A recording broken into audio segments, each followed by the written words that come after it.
स्वागत है आप सभी का। आप देख रहे हैं कहानी कुर्सी की, और आज कहानी कुर्सी की में हम बात इंफाल से लेकर राजस्थान, छत्तीसगढ़, तमाम प्रदेशों की करने जा रहे हैं। सबसे पहले आपको बता देते हैं वो 4 बड़े मुद्दे आज की कहानी कुर्सी की में, जिन पर आपके साथ हमारे एक्सपर्ट्स बात करेंगे और आपको बताएंगे सारी अंदर की खबर।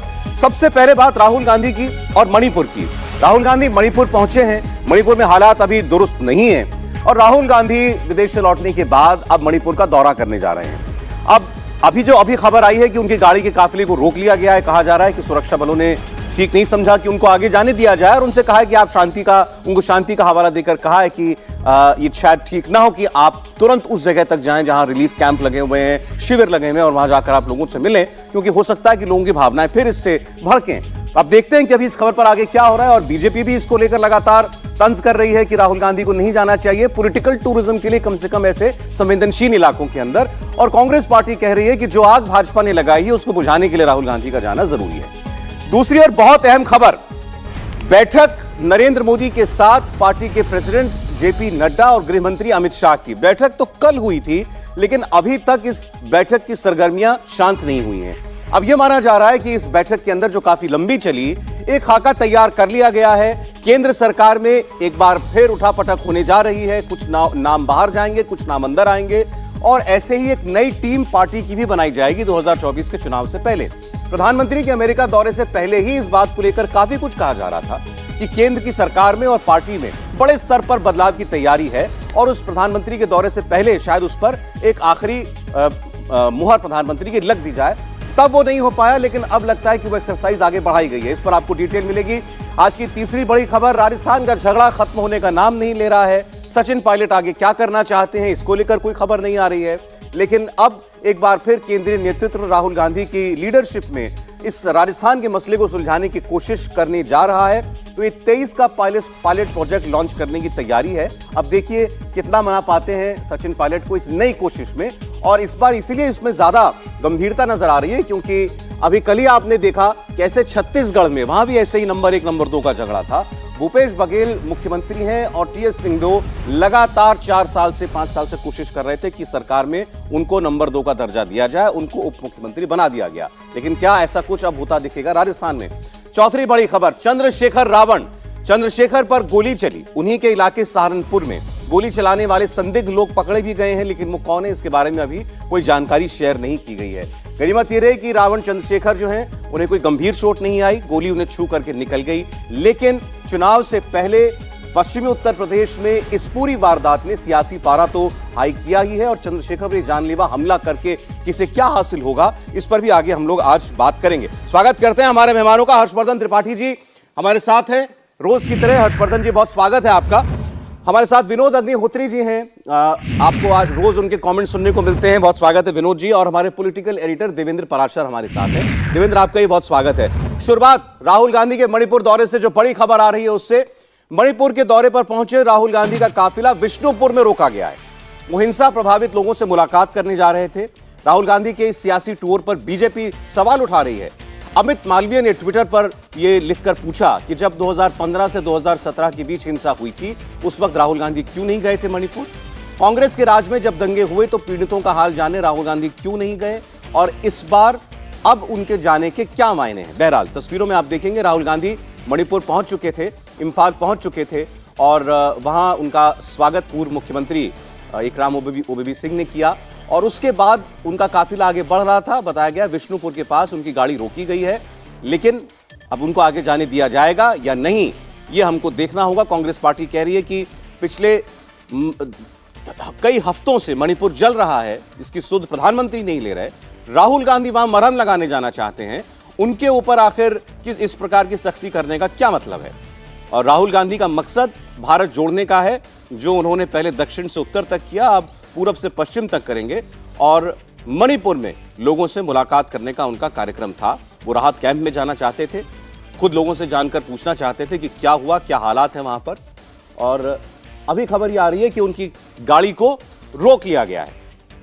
देवेंद्र, सबसे पहले राहुल गांधी के मणिपुर दौरे, मणिपुर जाने से क्या किसी को सरकार में ऐतराज था?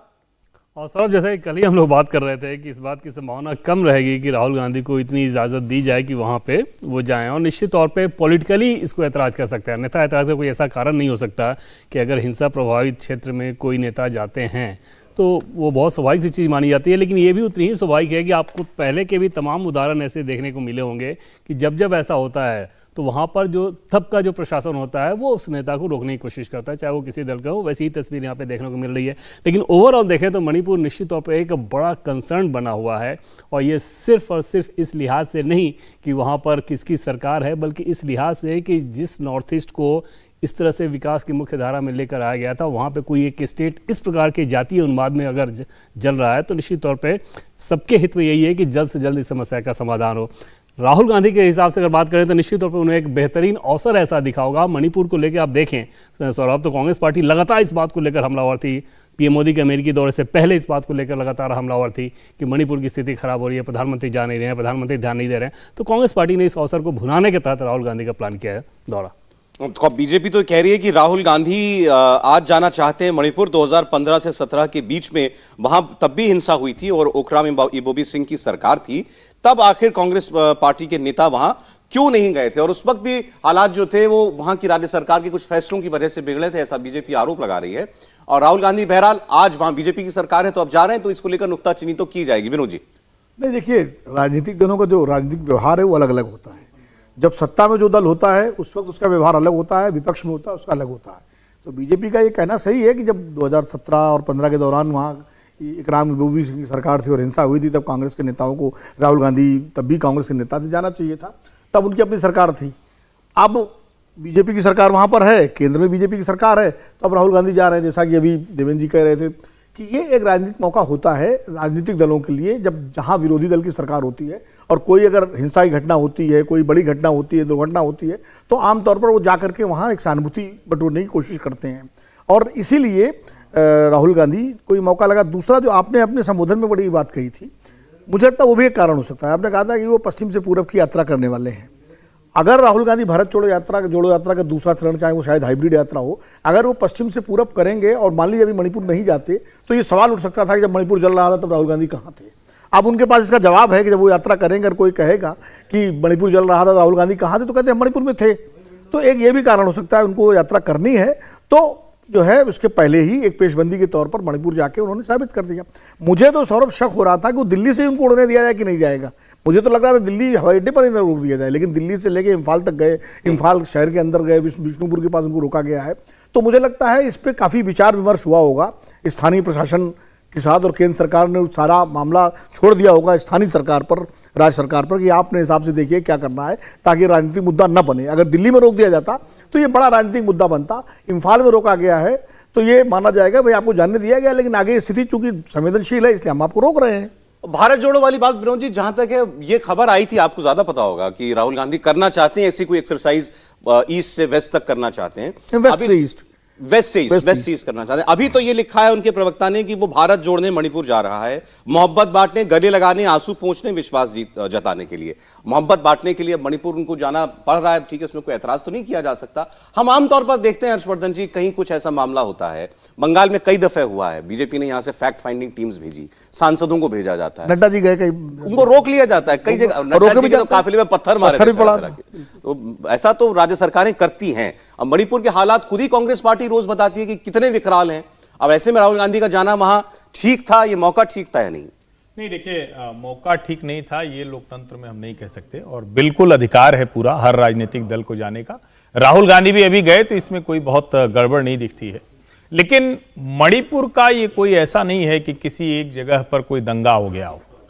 पूरे राज्य में वैली और हिल्स के बीच का संघर्ष है, और इतना जिसको कहते हैं कि कठिन संघर्ष है कि उसको लेकर समाधान का रास्ता लंबे समय से, पिछले 5 दशक से तो नहीं निकल पा रहा है। लेकिन इसी सरकार में सबसे ज्यादा शांति रही। ये सच है कि 17 में जब से एन बीरेन सिंह की सरकार आई भारतीय जनता पार्टी की, तब से वहां सबसे ज्यादा शांति रही। अब ये दंगा अचानक भड़का, वो हाईकोर्ट के एक ऑर्डर का एक कहें कि हवाला था, बहाना था, आड़ थी। अब राहुल गांधी जब वहां गए और अगर उनको एक किसी विशेष जगह पर जाने से रोका जा रहा है, तो अब हम लोग यहां से बैठ के नहीं बता सकते हैं कि वहां क्या स्थिति है, क्योंकि सरकार ने उनको रोका नहीं है। मैं अभी जब इस शो के पहले में आया तो मैं देख के आ रहा था कि वो बाकायदा वहां गए, उनका स्वागत हो रहा है, उनको कांग्रेस को लोग लेके जा रहे हैं। फिर ये खबर आ गई कि उनको एक जगह पर जाने से रोक लिया गया। अब उनके आज करीब 4 या 5 कार्यक्रम है जो मेरी जानकारी है। अब उसमें से कोई ऐसी संवेदनशील जगह है क्या जहां वो जाएंगे, मिलेंगे, उसके बाद फिर से कुछ स्थितियां बिगड़ सकती हैं? रिलीफ कैंप में जाना था उन्हें, रिलीफ नहीं, कैंप मैं कहां इसीलिए लगे? कह रहा हूं कि उनके नेता, ये बेहतर एक तरीका होता है कि उनके नेता अगर कोई ऐसी संवेदनशील स्थिति है तो जो राज्य की इकाई होती है उस पार्टी की, क्योंकि ये तो कहीं भी कोई रोकता है, राज्य प्रशासन तो रोकेगा ही रोकेगा, लेकिन यहां उनको रोका नहीं गया था, एक विशेष जगह पर रोका गया है। तो मुझे लगता है कि वहां के लोग भी उनको बताते हैं। और मैं एक बात और कहूं, पहली बार है कि जो विपक्षी दल हैं उनकी कोई भूमिका वहां अभी तक नहीं दिखी है। अक्सर होता क्या है कि जब इस तरह की चीजें आती हैं तो एक तो उस सरकार की बलि चाहते हैं सब, वो बड़ा सामान्य सा है विपक्षी है तो, लेकिन जो दूसरे विपक्षी दल होते हैं वो वहां राजनीति करते दिखते हैं, शांति करते दिखते हैं, कुछ ऐलान करते दिखते हैं। कोई भी विपक्षी दल इस पूरे मणिपुर के घटनाक्रम पे कहीं कुछ दिखा नहीं है किसी भी पक्ष या विपक्ष के साथ। विपक्ष तो मैं कह रहा था ये ऑल पार्टी मीटिंग वहां कीजिए मणिपुर में, दिल्ली में ऑल पार्टी मीटिंग बुलाने का क्या मतलब है? और प्रधानमंत्री भी उसमें नहीं थे, इस पर ऐतराज था देवेंद्र। और निश्चित तौर पे जैसा कि प्रधानमंत्री नरेंद्र मोदी के अमेरिकी दौरे को लेकर सर हम लोग कह रहे थे कि उसके पहले से ही ये शुरुआत हो गई थी कि पीएम को टारगेट किया जाए मणिपुर। लेकिन आप देखें तो गृह मंत्रालय के अंतर्गत अगर ये सब कुछ आ रहा है, 30,000 के आसपास फोर्स है और गृह मंत्री अमित शाह 2 दिन वहाँ पे कैंप किए। उस कैंप करने के दरमियान उनको आप देखें तो सोसाइटी के हर एक व्यक्ति से, हर एक सेक्शन से जो लोग हो सकते हैं उनसे उन्होंने मुलाकात की। इतने ज़्यादा फोर्स डिप्लॉयमेंट किया गया है और एक कमेटी बनाई गई है, कोऑर्डिनेशन के लिए एक रिटायर्ड ऑफिसर को वहाँ पर भेजा गया है।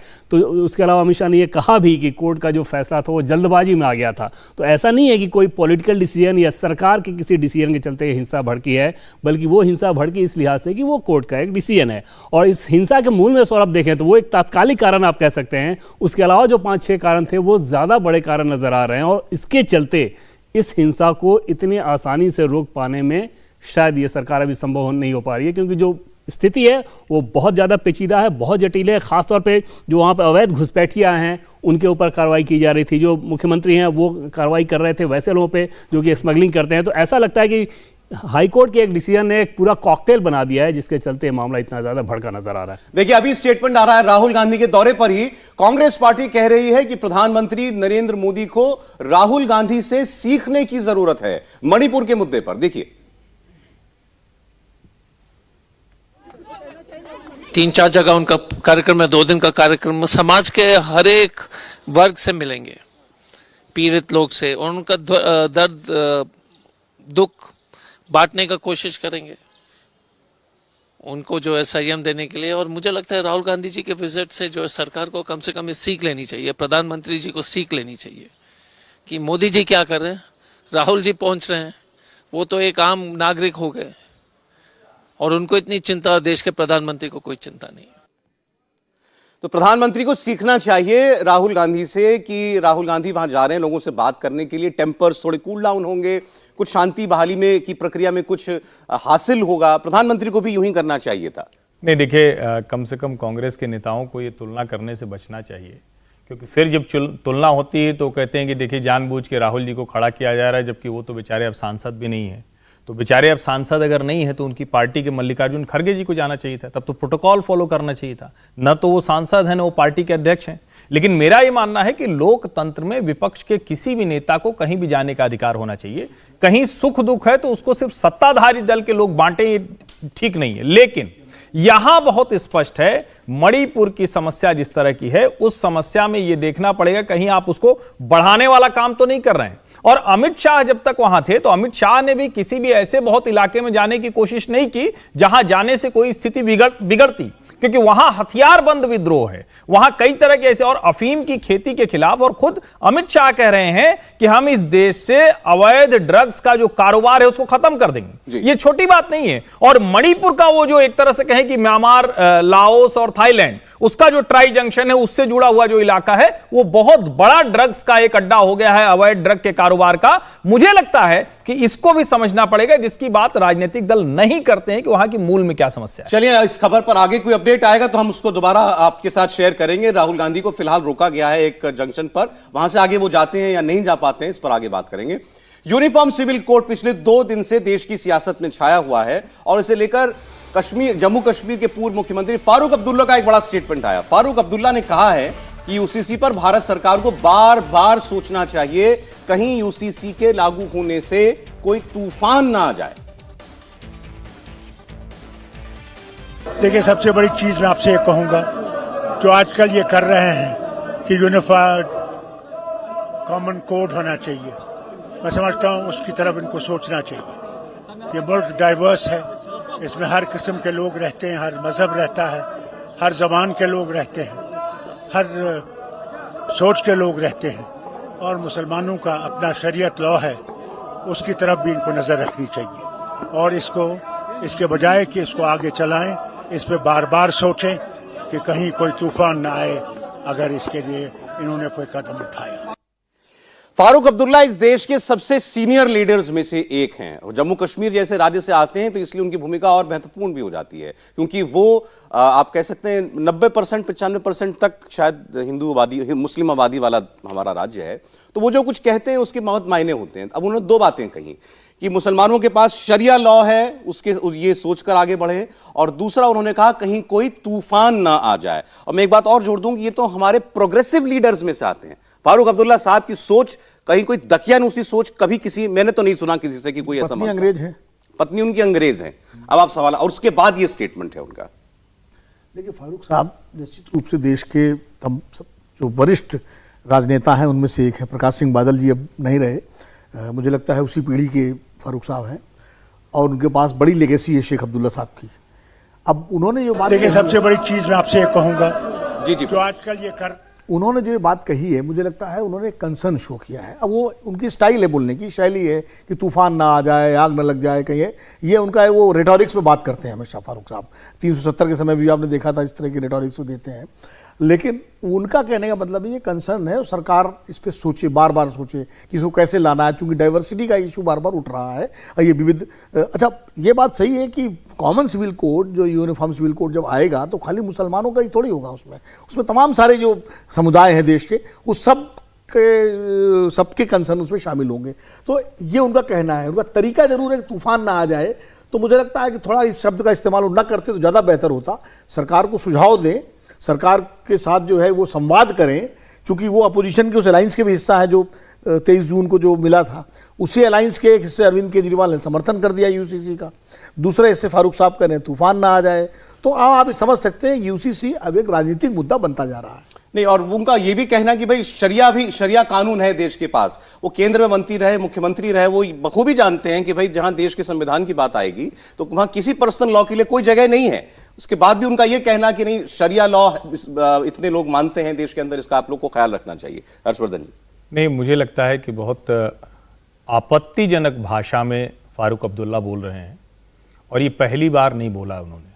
370 के समय यही अब्दुल्ला, यही मुफ्ती कहते थे कि लाशें बिछ जाएंगी, खून खराबा हो जाएगा, तिरंगा उठाने वाला नहीं मिलेगा।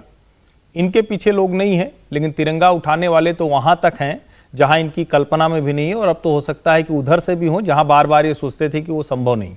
लेकिन जरा आप इनकी शब्दावली का चयन देखिए। ये कह रहे हैं कि मुसलमानों का अपना शरीयत कानून है। संविधान भूल गया इनको। आप ध्यान से देखिए इसको, ये संविधान भूल गया इनको। ये फारूक अब्दुल्ला वो हैं जो कभी किसी कार्यक्रम में राम धुन गाते हैं, और क्या बढ़िया राम का भजन गाते हैं। यानी एक तरह से और समझिए, इनको न शरीयत से मतलब है, न मुसलमान से मतलब है, इनको अपनी एक सत्ता से मतलब है। अब किसने किससे शादी की, किसने कहां शादी की, इनके परिवार में हिंदुओं से क्या शादी, वो सब मैं छोड़ देता हूं। लेकिन ये पूरी तरह से उस सेकुलर, जिसको कहते हैं जो जमात है, उसके प्रतिनिधि हैं। इनको जब जो कुछ मिलता रहे संविधान के दायरे में, बहुत अच्छा है। कुछ भी हमारा कैसे छिन रहा है तो किसकी बात करेंगे? शरीयत की। और क्या हो जाएगा?